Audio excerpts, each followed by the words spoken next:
Good morning, and thank you for attending today. Today we'd like to give you an overview of what we presented to the City Council yesterday, which is proposed utility rates that would start in January 1 of 2024. And what we brought forward yesterday was a 4-year package, so it'd be for 24, 25, 26, and 27. I'm Mark Cotter. I'm the Director of Public Works. The work product that we'll talk to today was really a collective work product between finance, legal, communications, the mayor's office, and the public works teams. We took a very long, comprehensive view to really look at not only the utility rates, but also licenses and fees that are associated with the respective enterprise funds. All right, the 5 enterprise funds that we'll talk to today are water, wastewater, landfill, storm drainage, and city light and power. 4 of those 5 utilities we're proposing rate increases for, but the one that's not is city light and power. Last rate package we brought forward that had a rate increase, but this time it doesn't. All right, just to give you some perspective, each of the enterprise funds, they're actually standalone businesses.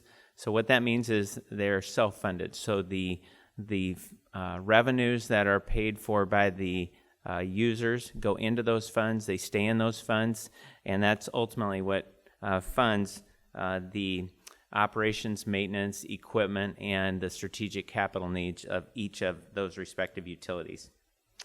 The last time we evaluated rates was in 2019, and at 2019 we actually set rates for a 4-year period as well, and that was for 2020, 2021, 2022, and 2023. The proposed rate adjustments, they're the minimum revenue requirements that each of these utilities need to be fully functional and fund these critical categories of expenses.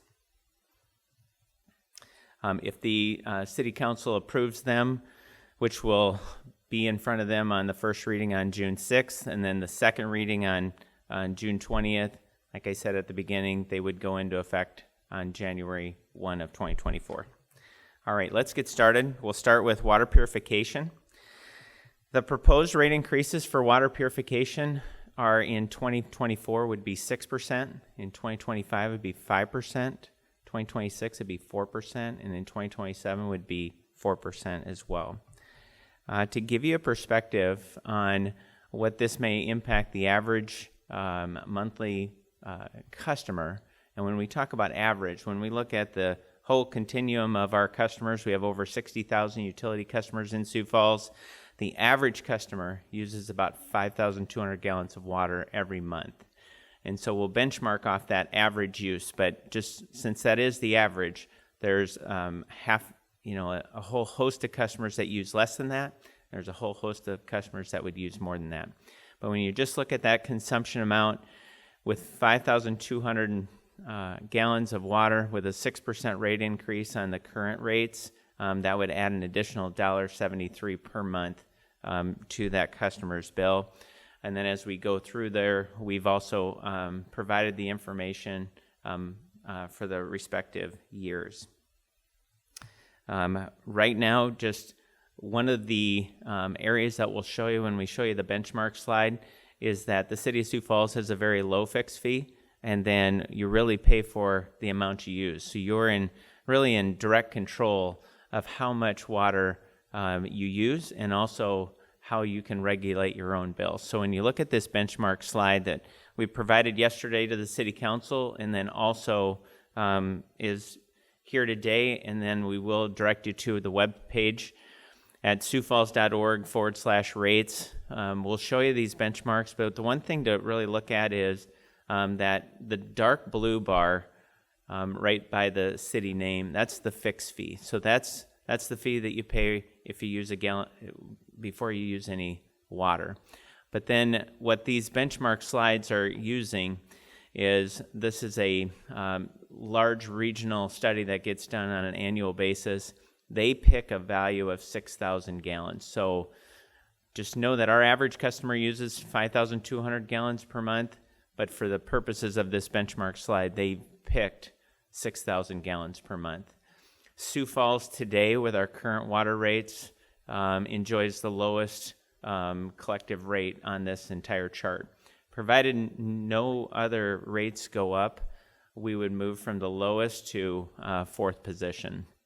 And just, we've always prided ourselves on that the city has some of the lowest, most competitive utility rates collectively in the entire region.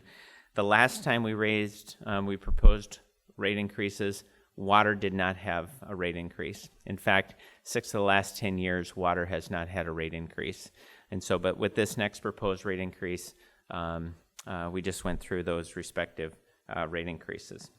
In addition to some of the costs that are driving the water rates, we've got some operational costs that we've highlighted yesterday, with about 19% rate increase has gone up on water meters in the last 3 years.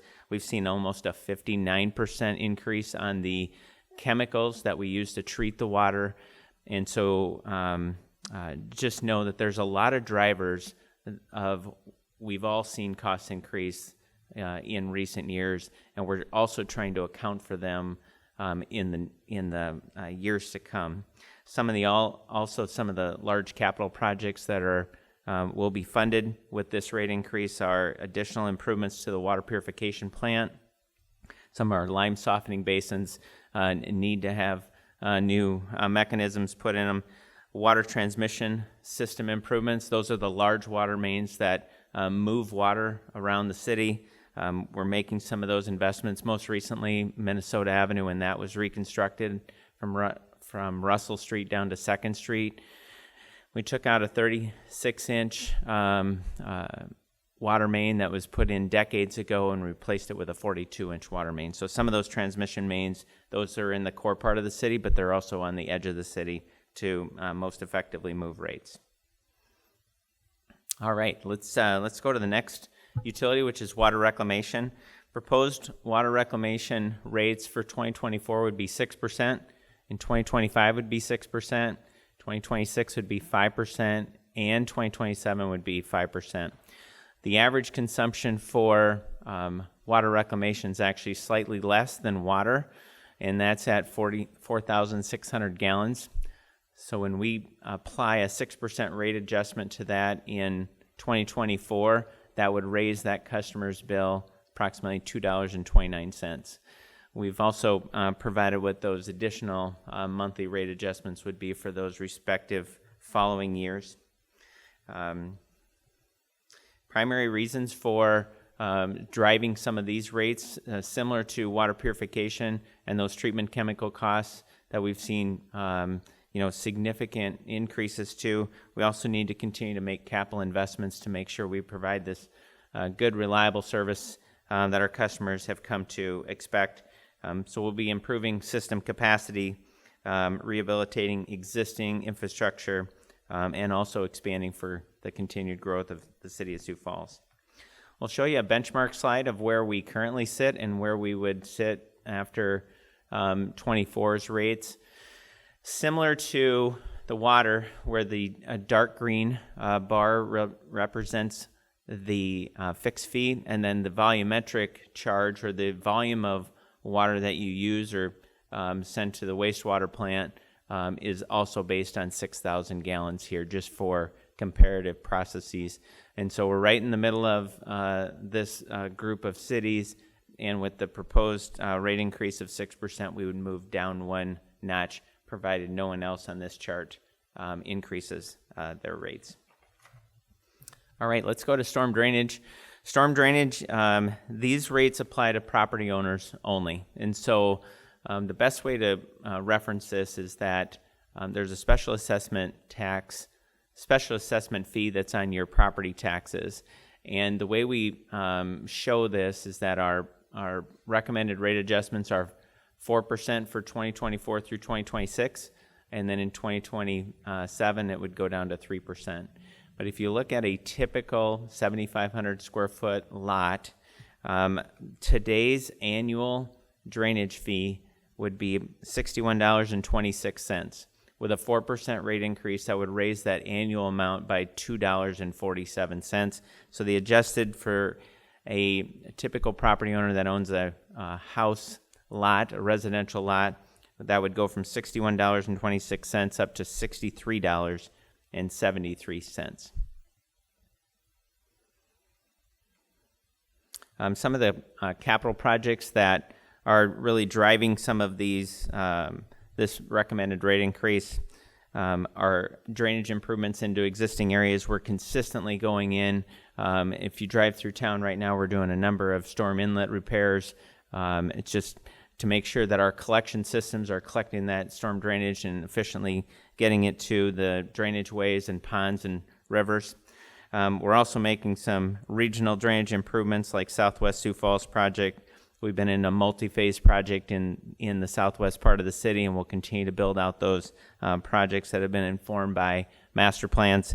And then also regional ponds along Veterans Parkway. So the first 2 miles of Veterans Parkway was just recently bid, and a series of those ponds that are needed for drainage, the excavation of those ponds will also be needed to build the road. And so those are some of the key capital drivers that's driving the necessary rate increase here. All right, Sanitary Landfill. Sanitary Landfill is a true regional landfill. It serves 5 counties of Minnehaha, Lincoln, McCook, Turner, and Lake. Sanitary Landfill has not actually had a rate increase for 9 years, and so dating back to 2015. As we model forward our operational maintenance equipment and capital needs, it's time to increase these proposed tipping fees. This is similar to storm drainage, that these won't directly apply to everyone. So licensed garbage haulers that are picking up the waste in town would pay this increased tip fee. In 2024, the tip fee would go up by $2 per ton. Also, if you drive out to the landfill, and we're showing today on the screen whether you have a pickup trailer or a car, or if you're outside the 5-county area, you'll see those rate increases. But it's not a direct, because our connection to the residents are through private haulers. And so just look for that, and if you have any questions about that, certainly let us know. Primary reasons for the rate increase from a capital standpoint is that the City of Sioux Falls was a leader almost 25 years ago in building a household hazardous waste facility. That's open Tuesday through Saturday to really make sure that we're picking up the electronics and liquid chemicals so they stay out of the landfill.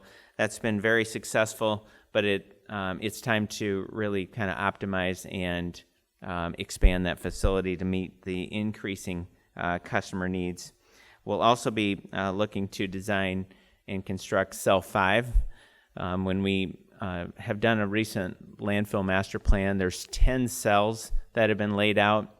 We're currently in finishing up the construction of Cell 4, but in this 5-year capital plan, we've actually budgeted to start the design and construction of Cell 5. So those are some of the key capital drivers that are driving the rates.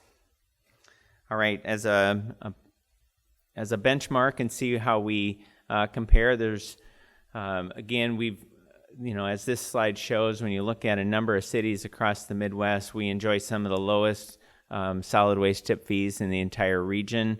And even with a $2 per ton increase in 2024, we'll still enjoy some of the lowest and most competitive landfill tip fees in the entire region.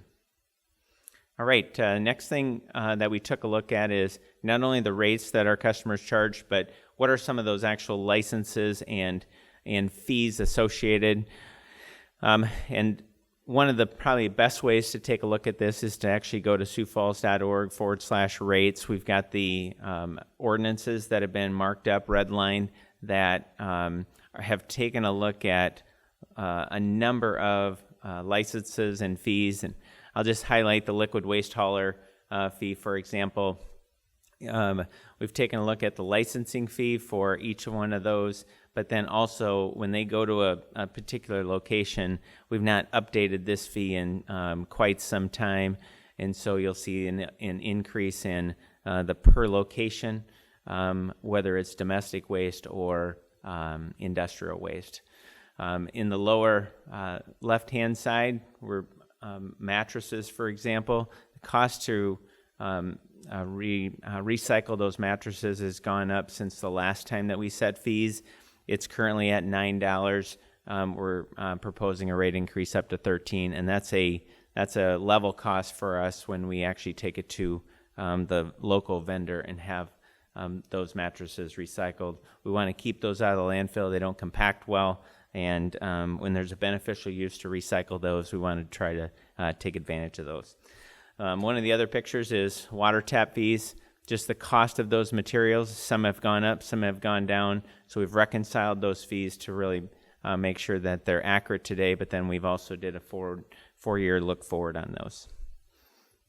All right, kind of next steps. The City Council, after hearing the presentation yesterday, we'll be back in front of them on June 6th. We've done a one-page summary, so you can do a takeaway of water purification, water reclamation, storm drainage, and sanitary landfill to see in one location what those proposed rate increases are. And again, no increase has been planned for City Light and Power. Again, just to reemphasize, these 5 utilities, the revenues come in from the customers, and it's really a cost of service rate approach. We want to just match the minimum revenue requirements that are needed to run these utilities, keep them fully functional, and also maintain the level of service that our customers have come to expect over the years. I want to personally thank the media for coming today, really helping get our message out. Take the one-page summary that's here today, but also it's on the website. The webpage, again, has the red line versions of the proposed ordinance changes. We've got a news release, and then in the coming weeks, if there's any additional questions, we'll be here to answer those. So with that, we'd like to take your questions. With these proposed increases, how will these compare to previous increases that we've seen in other years? Yeah, that's a great question. These rate increases are, I would say, in the early years when we really started to take a look at the current utility rates, we had several years of double-digit rate increases. All these are single-digit rate increases. And again, in some comparative years, the landfill, and the last time we set rates, the landfill and water, those rates weren't adjusted. And then this year they are. And so I think the key is that for a number of years now we've been on single-digit rate increases, and this proposal will maintain that approach. And if this is approved on June 28th for the second hearing, would there be any opportunity for this to change within the set years 2024 to 2027 in that time range, or is that just set?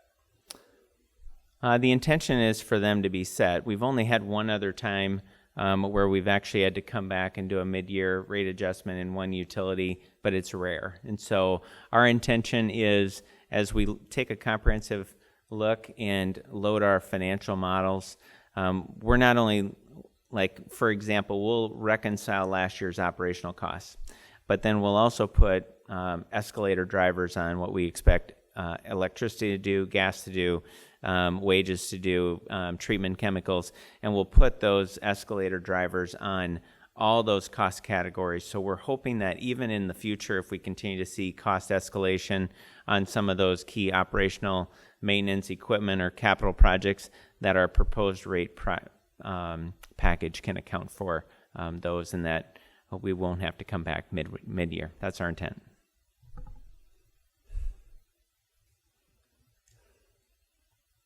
Any other questions? Well, thank you for coming today. We appreciate you helping us get the word out, and Public Works is available if you have any additional questions for us. Thank you.